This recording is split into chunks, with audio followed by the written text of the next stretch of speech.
Good day. Welcome to another edition of the X-Review version of my show, Ibima Mungo's Perspective on Global Affairs.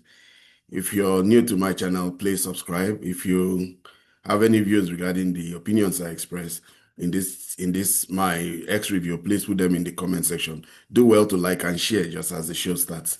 Well, as you all know, Elon Musk bought Twitter, changed it to X, and since then he has allowed it to become the marketplace of ideas and opinions, and it is now the #1 news source in 150 countries. It is the biggest platform for news in the world. And as a geopolitical commentator, I always do these reviews. I look to my feed, the news items are coming to my feed, and I do this review as one strand of my channel. Let's take the deep dive into the news that I find in my channel, in my X feed today. What's the first news we have here? China plays it rare earth ace in US as the US leans on the chip sanction. Yeah. Did some. China has just expanded export controls on 5 new rare earth elements: holmium, abium, thallium, europium, and ytterbium, while tightening restrictions on refining tech and magnet production. Even foreign firms using Chinese material or equipment will now need Beijing's approval, and the timing, just weeks before the Trump-Xi Jinping meeting, classic power play. Yes, it is very, very true that the Chinese are very big producers of almost all. They control over 80% of the rare earth metals that are very important in automotive industry, but most important in making magnets that are very high resistant, very high tolerant in they're very high heat tolerant. That high heat tolerance make them very useful in automotive industry and quite a lot of industries. And the Chinese, being that they control the whole supply chain of it, China produces over 90% of the world's processed rare earth, the backbone of EVs, aircraft engines, and advanced military systems. Yeah. And this war has been going on. President Trump comes into government as the 47th president this time around. The first time he bullied China, and this time he finds out that it's not so easy for him to bully China again. China now brings one of their major cards. Forgive the pun. They bring out their Trump card, and the Trump card is the rare earth metal, access to rare earth metal. The thing here now is that the Chinese have even stopped export of the machines that help in processing the rare earth metals, because what was happening is that some countries were trying to buy those machines and send them to outshore places like India and other countries that are very keen on developing that industry.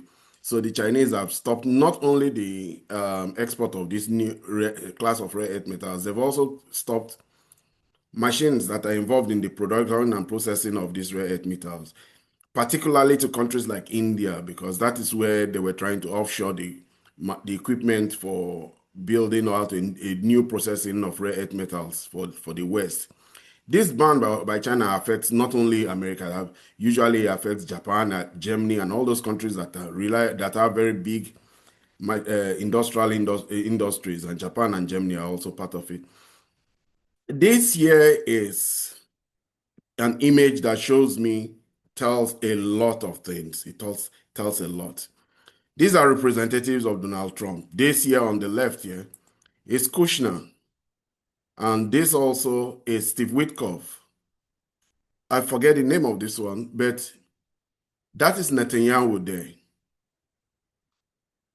This is an ambush. The Americans pressed on Netanyahu. Whatever it is they told him forcefully that he needed to make this deal. Netanyahu has escaped making a deal in Gaza for a long time. He has a government that leaned very heavily. It was a thin margin. He has a government in the Knesset that gives him a very thin margin, and that thin margin made it very powerful for people like Smoldrich and Ben-Gvir to be very powerful in his administration. They leaned heavily on him. But in this case here now, President Trump had to impress upon Netanyahu the need to make a peace with the Palestinians. This is classic body language. He's surrounded. They have cornered him. He looks cornered. We have been hearing of how powerful Netanyahu is, how he controls the American Senate, how he controls so many things in America. But this year is a statement that says, Netanyahu, it has to stop. There's so many words in this one picture. The picture is very telling. It shows the pressure that America put on Netanyahu. That's how I read it. And for those people who know about body language, it's a very clear one. Netanyahu and Kushner they are very close. Kushner is President Trump's son-in-law. Steve Witkoff is his very good friend from New York. They're in the real estate business together. And he has used them, Kushner particularly, in trying to advance the Abraham's Accord and the better relationship with the Arab countries. And Steve Witkoff has been President Trump's real ambassador for peace between Ukraine and Russia, mediation between Ukraine and Russia. He was also used in mediation between Iran, and he has been also in the Palestine-Gaza imbroglio also. So what I take out of this picture is that Netanyahu was cornered. Netanyahu was forcefully impressed upon to take this deal, because we always know that it's always the Israelis who refuse to take the deals, and it is always them who end up breaking the deal. Now, there was supposed to be a Russia-Arab summit, and it has been postponed. Putin and the Iraqi Prime Minister al-Sudani agreed during a phone call chat that many of the Arab leaders will find it difficult to attend and in person in Moscow due to the active phase of implementing Trump's plan in Gaza. Yes. So many of the Arab countries, almost all of them united. For the very first time, the Arab countries came together as a voice. The Arab countries have tried to speak at a voice. They have the Organization of Islamic Countries. They have the GCC, the Gulf Cooperation Council, but they always had different agendas, no less due to the fact that they had different religious leanings. Religion is always what causes more problem in the Middle East. Some are Wahhabists, some are Shia, and some are Sunnis, and some are Alevites, and that makes it very Salafists. So it makes it very difficult for them sometimes. But that division has always been exploited. But better relationships between Russia and the Arab countries is one that has been going on for a while now. They've been having this summit, and they have improved their relationship with Russia, even at a time that Russia is supposed to be isolated. They also have this group of summits with China. So in line with the multipolar world that is building, the Arabs meet with the Chinese and the Russians collectively in seeking in pushing the new realities, especially as regards to developments within their region.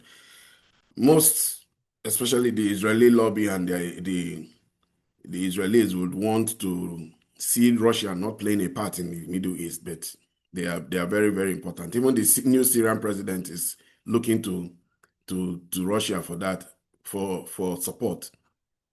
This again says what I had already said before in the previous post. Netanyahu's body's language looks timid and downright humiliated. I didn't even know there was a post like this. Let's see. It says, something changed. I don't know how Trump pulled it off against Samson option, but they just abruptly stopped the Greater Israel Project and laid foundation for a Palestinian state. Netanyahu finds himself in a very bad place. We're about to achieve that. We couldn't have achieved it without the extraordinary help. President Trump and his team, Steve Witkoff. Yeah, for the very first time, we've seen the table turn on Netanyahu. Netanyahu has been put out to be this powerful man who controls the whole of American diplomacy, all the congressmen. He came to America and went to visit the Congress. He had 58 rounds of standing ovation for him. And his influence in American politics is very strong. But with, I think, the last act of impunity, the one with which negotiations were going on in Qatar, and he decided to go and destroy those negotiations in an attempt to try and kill Hamas negotiators. That was a breach too far. The Americans have now decided to take action, especially as President Trump Tucker Carlson and people like Candace Owen have put it that this is the man running America. I think that has hurt President Trump and he has decided to take action. Even the Israeli lobby have come to see that this is a bridge too far and they had to step in and weigh in. Whatever they told Netanyahu and whatever they told him he may get or may not get made him to agree to, especially, as I had said, he has two people who always threaten to leave his government, and those two people, Smoldrich and Ben-Gvir, no doubt they too would have felt the pressure of America. The Palestinians are happy. They're sharing food, they're sharing goods. Palestinians distribute sweet in the courtyard of the Al-Aqsa Mosque, celebrating the signing of the Israel and Hamas peace plan. The Al-Aqsa Mosque, the third most significant temple in Islam, mosque in Islam is one that is also a focal point of Israeli interest. They are trying to take it from the Palestinians, and it is the Arab countries and Muslim countries has quite stern in saying that shouldn't happen. Russia turns off the light in Ukraine, the perennial story that we've been following these past few years. This is the point, the war that defined the new global order, the one that has shown us the world as it is now, the multipolar world, the war that defined the waning power of NATO and the West and the rising power of Russia and China. This war that has made it that we cannot say the West cannot impose its will again on countries like Russia, China, and Iran. This is the war that has defined the new reality we live in. Kyiv, Russia turns off the light in Ukraine. In Kyiv, the entire left bank is without power, and there are also problems with water supply as a result of Russian attack. Mayor Klitschko. Yes, indeed. The Russians carried out a very massive attack against the Ukrainians, and they took out all the power infrastructure. As at this moment in time, I have not heard any reports about repair of this infrastructure, but it was a very definitive statement. This city was put completely into darkness. It's very foreboding. It tells of what's going to happen this winter. The Russians have stepped up. In the past month, we saw a lot of celebrations among Ukraine supporters and Ukrainian channels about how they were destroying Ukrainian Russian military refineries, mainly refineries and oil depots. But the Russians have taken out their own form of revenge. This drone and missile attack was extensive. It went all over Ukraine. It was in they attacked facilities in Odessa, facilities in Kiev, facilities in quite a large and extensive part of Ukraine, and it was mainly power and electricity distribution centers that they attacked. The Nobel Prize, that was the coveted prize for President Trump, has been given to somebody, well, that he may want to consider as an ally. The Nobel Peace Prize awarded to Venezuelan opposition figure María Corina Machado, described as a brave and committed champion of peace. So President Trump has done so much for the Nobel Prize. He has stated it clearly, he has lobbied for it, but the Nobel Committee picked a figure nobody saw. We don't really know how she has helped world peace. And we don't know how she has also helped the peace, even in Venezuela. But the wise man of the Nobel Committee feels that it is her. And they gave it to her, María Corina Machado. She is the new person who will be bearing the title Nobel laureate. PHB has agreed to settle Chinese RMB starting from the fourth quarter of 2025. Australian becoming increasingly nice and reasonable. Congratulations to Australians for taking a step towards civilization. Yes, the Australians try to resist the call by the Chinese that they should settle their trade in local currencies. BHP is one of the biggest miners in the world. They have maintained a profit from only one market extensively. The largest part of their market is in China. They are very big. I think they're the biggest company that produces ore, iron ore, and quite a lot of other ores, metal ores. And because of China's rapid growth, because of China's insatiable need for iron, they grew. We already know that China built and used as much cement in 3 years as America used in 100 years. China's development is very dependent on minerals like iron ore, and BHP is right in the center of it. And there, in recent times, a few days ago or a few weeks ago, they started to have some problems. But in trying to iron out these problems, BHP has announced that they will be making their settlements in RMB. The settlement in RMB is also part of the de-dollarization process that is changing the world. The dollar used to be the main currency of the world, but slowly we are seeing now that the RMB is becoming the preeminent, is becoming a choice. The mechanism that the Chinese use is very different. They use currency swap mechanisms and they use transfers within their own currency, their own trade settlement system, which is the chips. So it is one now that has continued to show the rise of the Chinese RMB and the winning influence of the dollar. We had already looked through this video already. So this again is another view. The moment blackout hit Kyiv, about a week ago, Zelensky said that if Russia continued its strike on energy infrastructure, it would cause blackout in Moscow.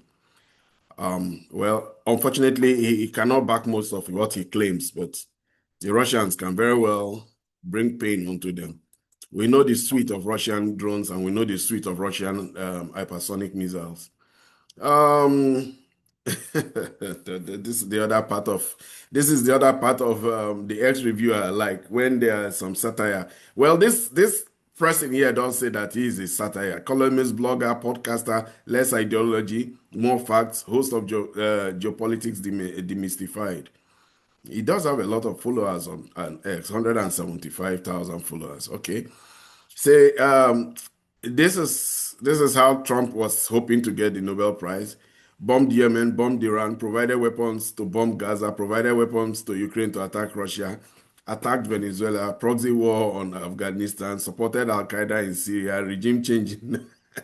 Major accomplishment for peace President Trump so far this year. Well, the satire is also part of our news reality. The bombing goes on. Kiev is in darkness. Kiev is really having it. And these images will not have been shown out there before because they have blackout on information sharing in Ukraine. But now we are beginning to get these images because of channels like X and Telegram. Most of the Russians and the Ukrainians tend to prefer using Telegram anyway. Breaking news. Global surveillance. According to reports, urgent phone call between Netanyahu and Putin on October 7, 2025, in which Netanyahu asked Putin to reconsider a major weapons deal with Iran, which including halting provision of advanced Russian fighter jets to Iran. Well, he was so busy and intent on destroying Gaza that he forgot that the Iranians have to start to look after themselves, especially as the Iranians became very clear that their destruction and their existence is under threat from Netanyahu. So Netanyahu now finds himself in a situation where he had a phone call with Putin. Putin announced that he had said and committed that he's not going to attack Iran. But nobody believes Netanyahu anymore. So what is going on? The Iranians are strengthening themselves. They are acquiring weapon systems from Russia. Already we know that Russia is constrained according to their regarding their weapon systems, but I think they can now share some now. Now that the Guarantoo and the Guarantee drones have become the mainstay of their aerial attacks, they may just have enough to give to the Iranians. And we've been seeing a vast amount of flights of Russian weaponry going into Iran. With this has been going on for a while now, over the course of the past month. Shipments from Iranian a Russian military industrial complex to Iran has been noticed, and it has increased pace significantly, and it is for that reason now that it is causing worry. We already know there's big talk that Israel was planning an attack on Iran, and Iran has been bolstering, showing off their missile system, showing off so many things, and even flying their newly acquired MiG-29s within Tehran, and people are seeing it. That this phone call happened, and Putin announced yesterday that Netanyahu says he has no plan to attack Iran. I say that he doesn't have the resource, the ability, and the means. He has also lost all goodwill, and all the narrative that Iran was the belligerent and the bad country in that neighborhood has been debunked by all the actions of Israel in the past few months. Anyway, we go to our next story. Massive strike again. This is Kiev really, Ukraine really got it. Ukraine is in a bad place. They are calling on their partners. And at this time that Ukraine is suffering this massive destruction, the partners of Ukraine who urged them into this enterprise seem to be getting on with other matters. We saw the other day that Kestama went to visit India. Kestama and the British are the biggest belligerents in this, big supporters of the Ukrainian project. They are bankers anyway, their investment in Ukraine. Like I said in the other time, that the Monsanto and all these other countries and bankers, they have big investments, and the loss of Ukraine simply means the loss of that investment. And that's why they are very dogged and they dig in, and they've been supporting the Ukrainians. But now they are running into other affairs. This is just complete total and dominance over the Ukrainians. And I don't speak I don't speak Ukrainian or Russian yet, so I can't interpret this. But obviously, it's the cities that were attacked, and possibly also the infrastructure that were destroyed. But it was a very bad night for the Ukrainians. Once again, we have uh, uh, Ursula von der Leyen is congratulating the recipient of the Nobel Peace Prize. She says, "Felicitation, this award honors not only your courage and conviction, but every choice that refuses to be silenced in Venezuela and across the world." Obviously, the Nobel Committee have their own way of weighing in on local politics and domestic politics. And when they make a choice like this, they support an opposition leader. Obviously, they say that in one country, an opposition leader is jailed, which is like in Romania, for trying to get close to Russia. In another country, this woman, we should remember particularly, has always said that Israel should come ahead and bomb Venezuela. America should come and bomb Venezuela. She has been quoted as saying that she supports the bombing going on in Gaza. She supports the actions of Israel. So a lot of people are now calling out very statements in the past, also on Twitter and also on X, and they're mentioning the fact that she may not be deserving of the Nobel Prize. But the Nobel Committee, very wise men and wise women, they believe that if India deals with China with re-export of rare earth metals to US, their hopes of industrialization in partnership with China will be finished. Yes, this is one of the things I talked at the early part of our program, where I mentioned that China has sought assurances from India that they will not be supporting, they will not be exporting whatever rare metal they make to America. White House, White House is also very active on Twitter these days. They don't want to be left out. Like I said, this is the biggest platform for news in the world, and they are celebrating the peace and joy coming to the people of Gaza and the children of Gaza particularly. So this one says, New York Post, as president, my highest aspiration is to bring peace and stability to the world, President J. Trump. That's a very tall order for a very, very belligerent country like America. So without data center, GDP growth was, this is one of the, this year is one of the abracadabra of the American economy. The GDP is stalled practically, but there's one particular industry that has been growing, not because it is creating so much value, but because it is receiving so much money, and there's they believe that it will be the driver of the world economy going forward, and that's AI. AI technology has made shares of NVIDIA. It's now a $4 trillion company, and all the companies within the AI space, Oracle, we have Oracle, we have Anthropic, we have all these other companies, Google, they produce, and they've been building out data centers. I live in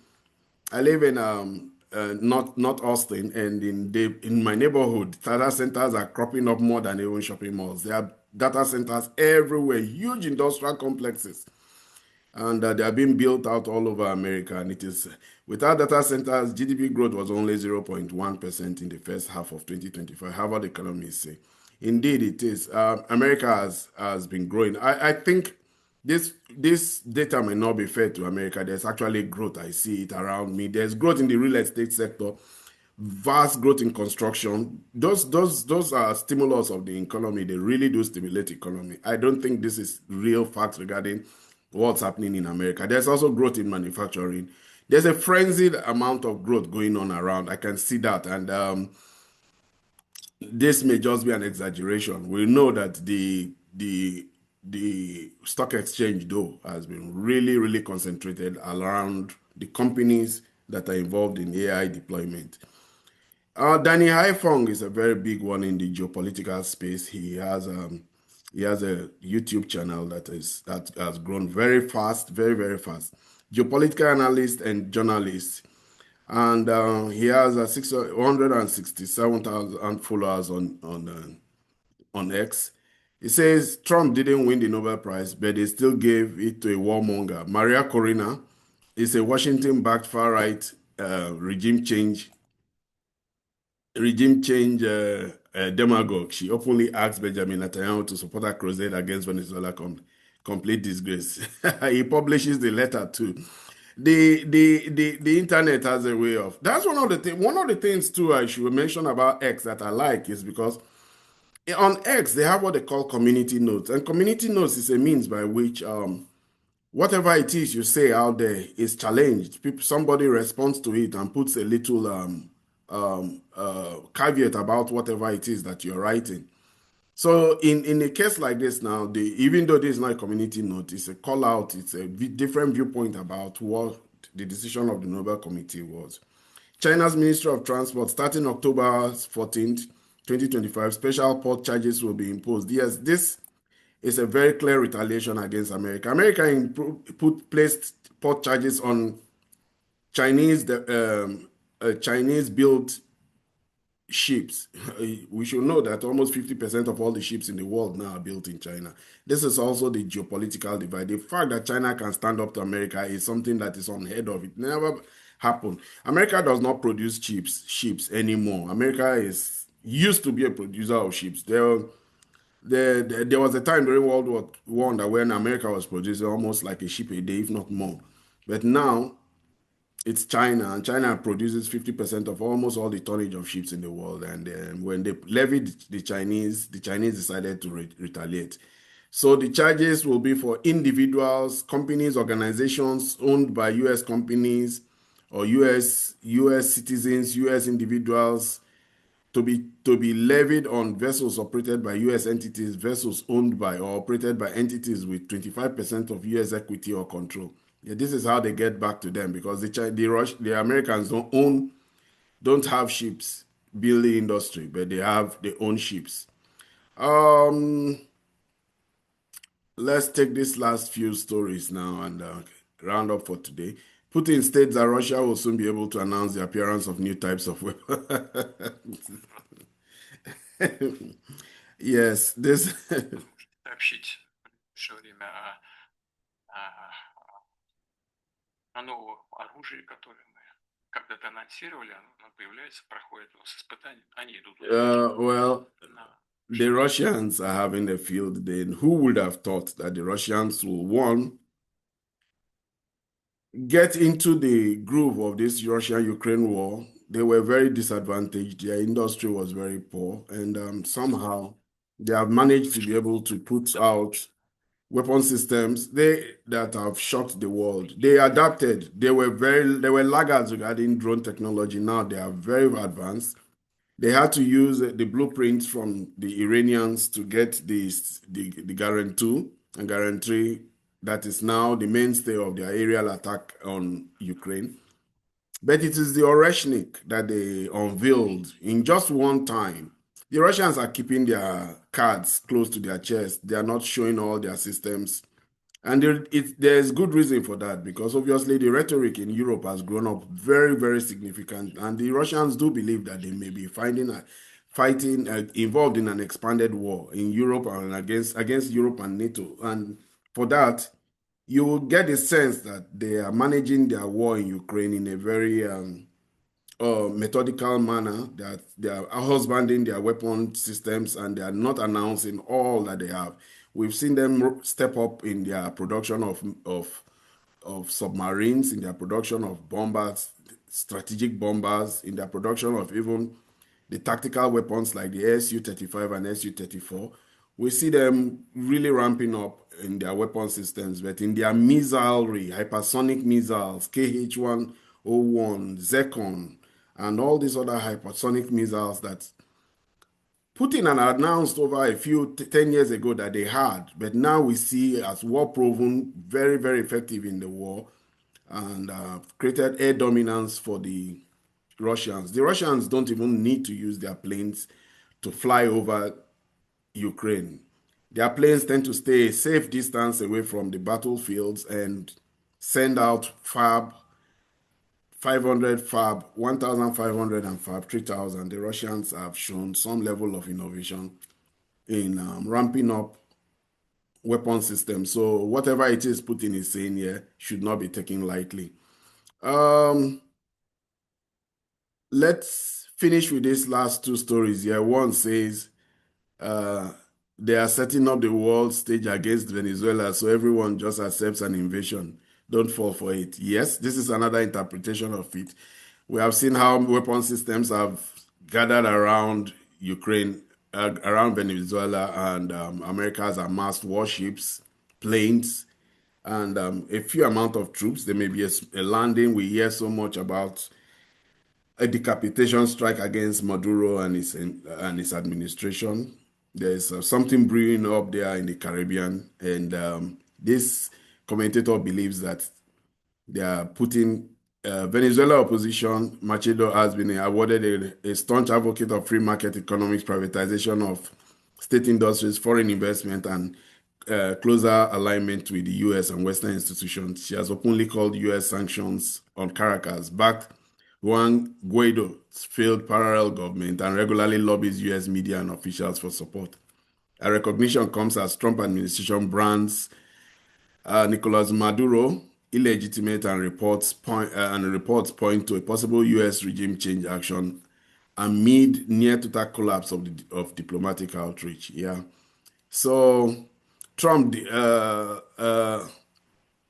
Trump had put out a tweet sometime in supporting her. I don't think he will like it now that they gave the Nobel Peace Prize to her instead of him. Vladimir Putin linking the Nobel Prize to delivery of weapons to Ukraine is absurd. Yes, there was this would be a befitting one to end the show for today. Yes, Zelensky said that Ukraine will nominate President Trump if he agrees to supply Tomahawk missiles to Ukraine. So he made it a condition that President Trump will be deserving of the Nobel Peace Prize if he will send Tomahawk missiles to Ukraine. And this year is something that somebody is saying is absurd. Well, this is my review for today. If you have any comments regarding the news items that we took a deep dive in, please put them in the comment section. If you're new to my channel, subscribe. I do have a bigger channel where I go deeper into geopolitical happenings. That is, I have a different segment, not the review segment. So if you're new, look out for my videos. They come out quite regularly. I try to keep it at a pace of one a day. And the least you can do to help this channel grow is to like and share. Do have a good day. Until I see you in my next video. Goodbye.